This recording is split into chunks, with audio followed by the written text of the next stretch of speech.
Hey guys! So, one of the books we're reading today is called Fall Apples Crisp and Juicy. And it's going to give us lots of information about apples, but it's also kind of just a fun little picture book. So, sometimes that's confusing if it's giving me information and it's a picture book. But let's decide at the end if this is a fiction or a nonfiction book and maybe why the author wrote this for us. Chapter 1 Apples in Fall. Look! Colorful leaves blow in the breeze. The air feels cooler. It is fall. Fall is a good time to visit an apple orchard. Fall is a good time to pick apples.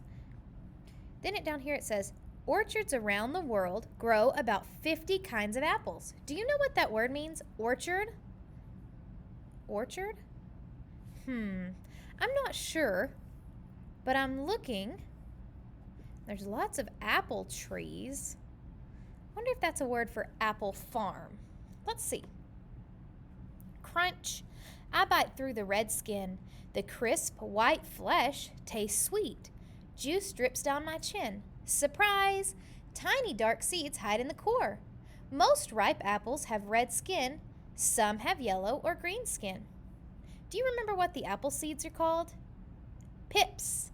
So here is the apple skin. That's what we call the outside of the apple. The inside, the white part, is called the flesh. What's it called?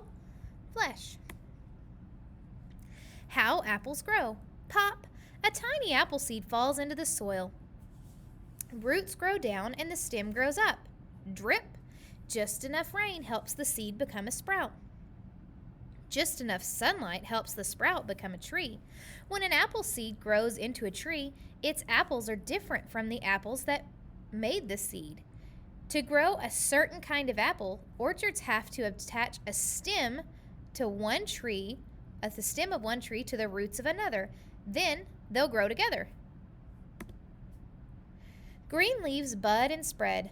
Leaves soak up warm sunlight, and sunlight becomes food for the growing tree. Some trees start to grow apples 3 to 5 years after they're planted.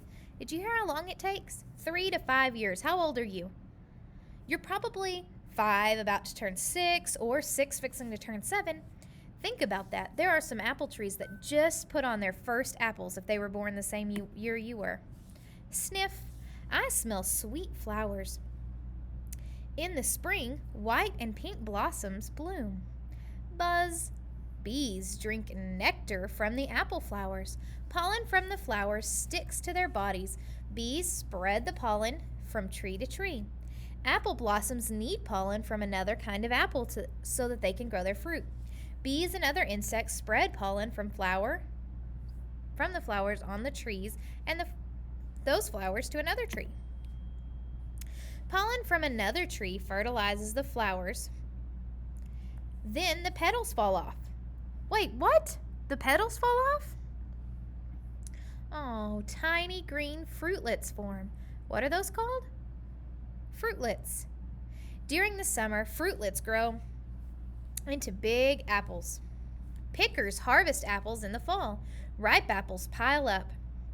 Apple pickers are gentle. They twist off the apple stem and the stem. No apple will grow there the next year if they pull off the spur that connects the stem to the tree. Wow, I didn't know that. Using apples. Let's visit the orchard's kitchen. Bakers peel, core, and cut apples to make pies. Ding! The pie is done. It smells like cinnamon and baked apples. My teeth crunch into the crisp crust. Let's make apple cider. About 40 apples are pressed to make 1 gallon of apple cider. Whirl!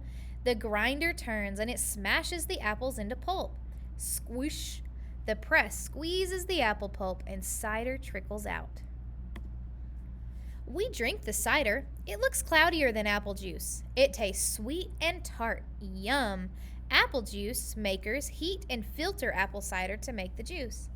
Goodbye, orchard. Let's visit again next fall. Have you ever had apple cider? I'm sure you've had apple juice. So apple cider is just a fresher form of apple juice. When it's really cold out, my kids love to drink apple cider when it's warm. Makes you all warm inside. Good job. So, what was the purpose of this book? Was it to tell us a story or to give us information? Mention it in the comments below. Was it to tell a story or to give us information?